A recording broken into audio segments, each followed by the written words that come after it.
Hello दोस्तों, नमस्ते प्रणाम। हम किरण शर्मा मंजू शर्मा अपना चैनल पर स्वागत करै छी। नमस्ते प्रणाम सब दाई माय दीदी भाजी चाची दैया जते कोई सुनबे सबके प्रणाम करै छी। और हम दोनों देवरानी जेठानी बहुत प्यारा से बेटी विवाह गीत बनबे जा रहल छी। अहाँ सब जरूर सुनब, कमेंट करके जरूर बताए। बहुत सुंदर सा बहुत प्यारा सा गीत है। और हमरा पता है अहाँ सबके कलना मंदिर पर बहुत भारी जग बन रही, अहाँ सब जरूर देख के ले आयब। जते कोई के पास जते कोई पहुंचत सब कुछ। हाँ, जते कोई के पास गीत पहुंचत हमरा सबके, अहाँ सब जरूर आयब। बहुत कलना मंदिर के लगीचा में हमर घर छे, आसपास में। अहाँ सब आके कमेंट करब, हम जरूर पहुंचब। और कमेंट करके अहाँ सब जरूर बताए जिनका सबके आवे के सब कोई कमेंट करब। के यो लगा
अपना महल सवारा भेल कुमारी बेटी बहारा भेल कुमारी बेटी हाथ जोड़ी करे प्रणाम हे अपना महल सवारा भेल कुमार बेटी हाथ जोड़ी करेला राजा हे छोरी दिया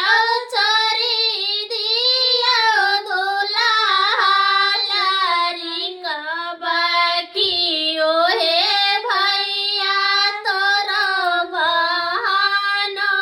बहनोई हे छोरी दिया चोराबा के भैया की ओहे जीजा बंद कर हो गया।